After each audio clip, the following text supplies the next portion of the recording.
We spent 3 days in the parks with our 4 kids, ages 7, 7, 2, and 1. Normally, I would never visit Florida this time of year because we don't enjoy the heat or the rainy season. Typically, we visit between November and February. However, our toddler is turning 3 soon, and we wanted to get in one last trip before we had to start paying for his ticket. We tried to spread the trip out a bit because in the past we have done back-to-back park days, and they are hard on everyone and less enjoyable.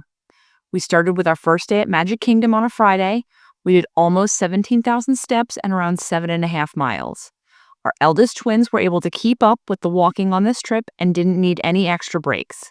Since we pre-booked Lightning Lanes, we had Space Mountain as soon as the park opened at 8 a.m.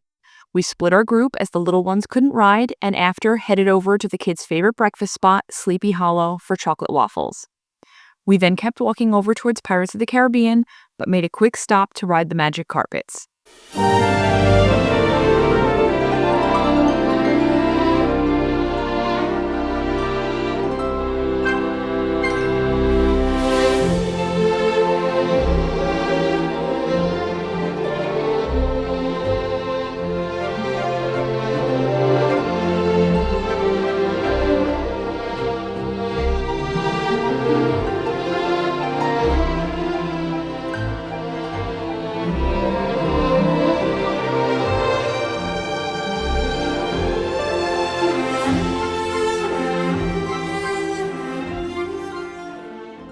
Quickly noticed the sky looking ominous and headed for shelter in the Pirates of the Caribbean gift shop, as the ride was currently shut down.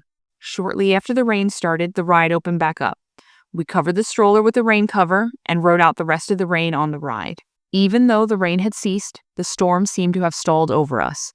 There was still thunder and lightning, so our next lightning lane was for Barnstormer, which was closed until the storm passed. While waiting, we met Goofy and Donald Duck, and then the kids enjoyed a bit of a dance party nearby.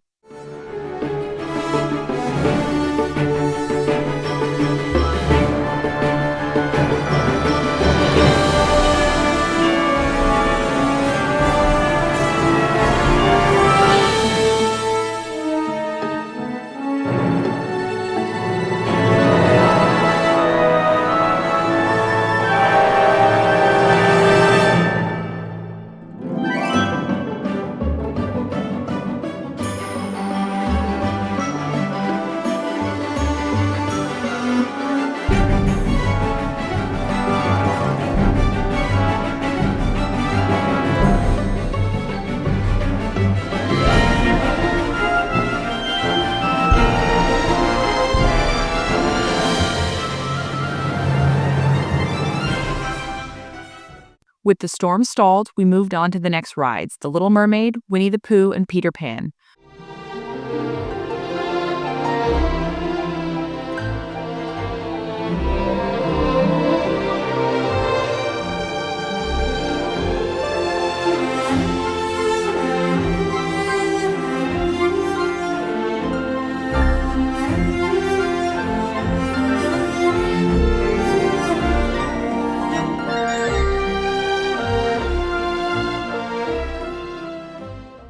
We grabbed lunch at Cosmic Rays during another downpour and headed back out after to do Haunted Mansion and grab a treat. The little ones fell asleep while we had our treats. After, the twins wanted to go on the Tomorrowland Speedway, so my sister-in-law and au pair took them while my dad and I stayed with the little ones and let them nap. We waited online to meet Winnie the Pooh. Owen was a little disoriented when meeting them since he had just woken up from a nap.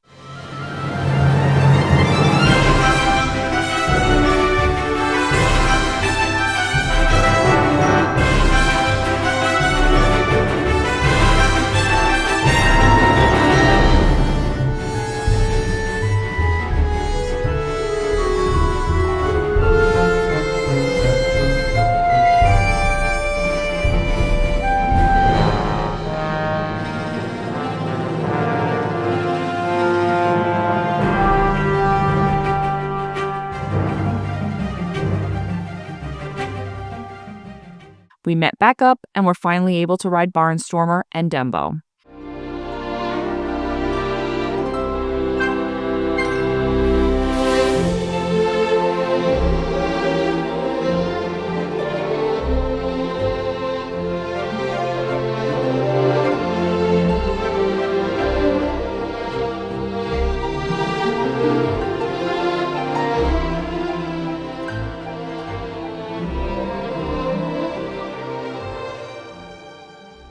We ended the day with the People Mover and Monsters Inc. laugh floor, and then headed out for the evening as the park closed early due to the Halloween party. Our next 2 days were rest days over the weekend, and we were back at Hollywood Studios on Monday. We headed straight to the Tower of Terror since the line was very short, and we had a lightning lane for Rock and Roller Coaster shortly after. While all the big kids and adults did the Tower of Terror and the roller coaster, the little ones hung around and got some breakfast.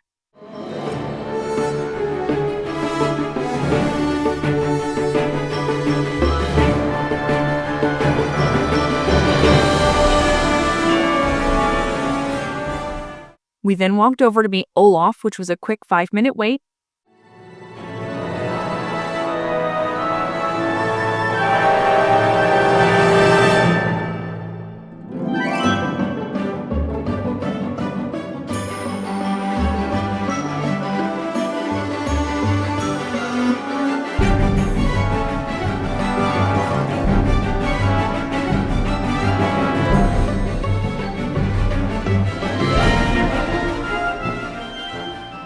And then it was on to Smugglers Run. This is our twins' favorite ride, and we realized our toddler was actually tall enough to ride.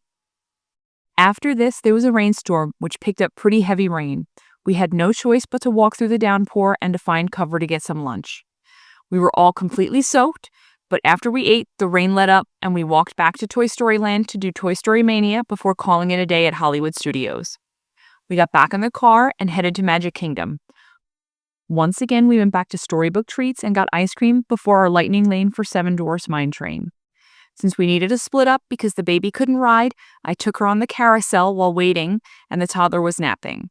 We got lucky enough to score a lightning lane on Tiana's Bayou Adventure, so we headed there next and rode Pirates again before doing some shopping and buying the boys' pirate swords. We were pretty beat after all this, but it was getting late and the kids needed some dinner. We grabbed food, and then the big kids headed to ride Space Mountain before leaving, while I took the little ones to meet Mickey.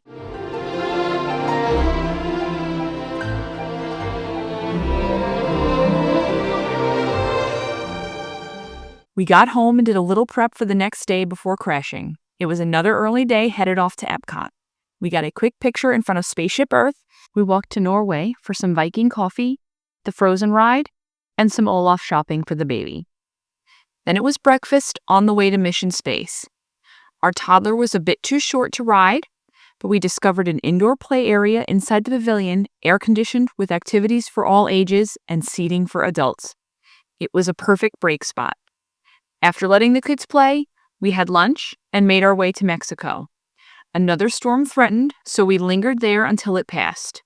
Next, we rode Nemo, which led to a fun surprise, a full aquarium that kept the kids fascinated for quite a while. Later, we split again so the older ones could ride Guardians of the Galaxy while the little ones returned to the Mission Space play area. Then it was time to explore the World Showcase. We wandered through countries, stopping in Germany for pretzels and beer, and in France for Remy's Ratatouille adventure, plus champagne and bakery treats.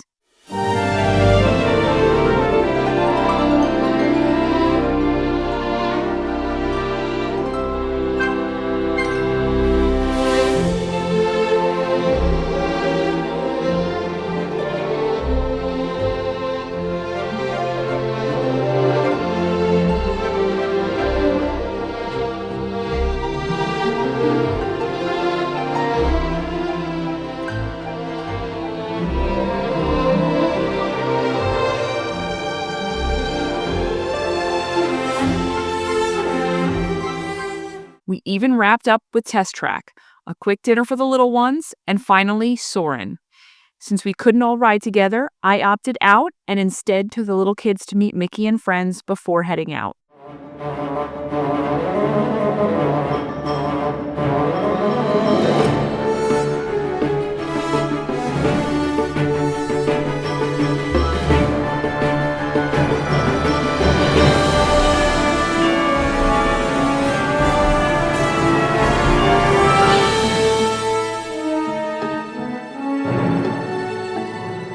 Overall, it was a great trip, and every park offered something for each of the kids.